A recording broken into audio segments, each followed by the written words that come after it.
Hey, what's going on? So today I'm going to be talking about the Porter Cable drywall sander. This is a really amazing tool.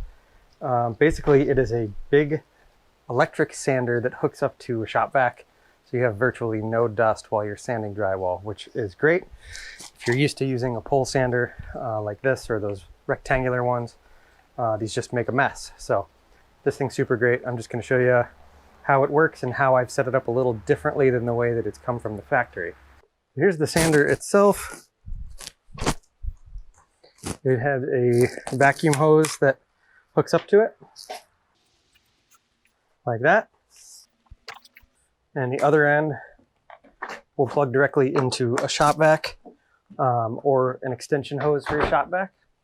So these come with this padded, it's like a foam pad, and the sandpaper is stuck to it. That's what comes with it. So I have switched this out for one that's hook and loop, also known as Velcro, so that I don't have to replace this foam padded thing every time I need a new piece of sandpaper.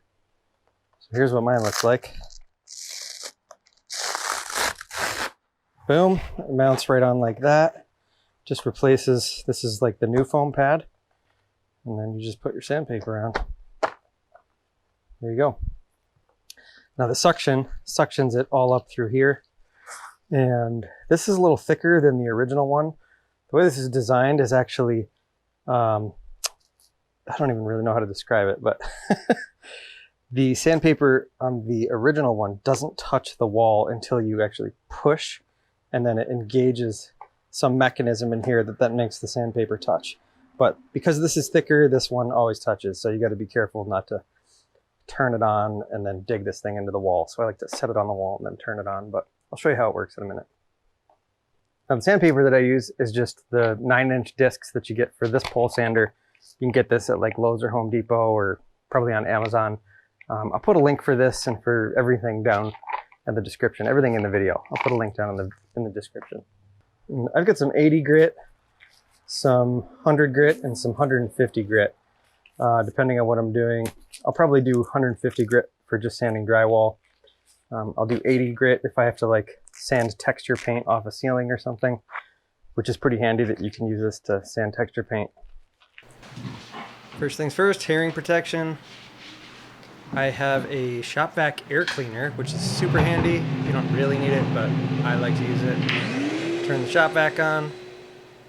And then here is the on-off switch on the handle. On the other side there is variable speed, so you can go slow or fast or in the middle. And then I set it up against the wall and turn it on.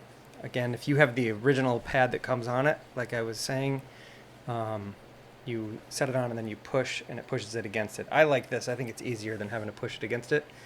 And basically you just slowly work this thing around the wall. Let the sander do the work. You're basically just holding it. It is kind of heavy, so it does get tiring, especially doing ceilings. But this makes really quick work and dust-free work of this job. So there's like barely any dust at all. All gets sucked right in to that vacuum. I use a bag in the vacuum so that it doesn't blow back out into the room.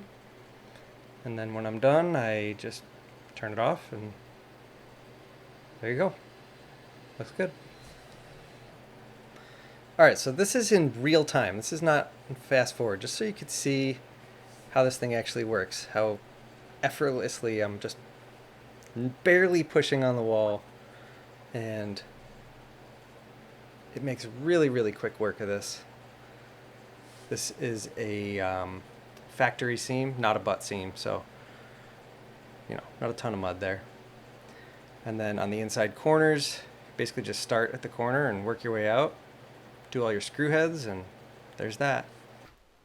All right, so here it is after being sanded. You can see, I don't know if you can see it in the camera, but it knocks down all the edges perfectly. It's really good. I'll give it a nice vacuum before I paint it, or before I prime it. And then in the corners here, you can see where, when you're sanding that way, it leaves kind of like a black mark on the wall, which will all get sanded off when I sand the corners. I do that with a drywall sponge to get the corners nice and square. And yeah, you get pretty tight into all the corners. And then you just have to finish it up, like I said, with a sponge, and you're good. So that's it. That's how this thing works. I think it's amazing. It's worth the money. They're not cheap. I think this was like 600 bucks or something. Again, I'll have links for this and everything that I'm using that you saw in the video today down in the description. So if you're interested in checking any of this stuff out, they'll be linked down there for you. And thanks for watching.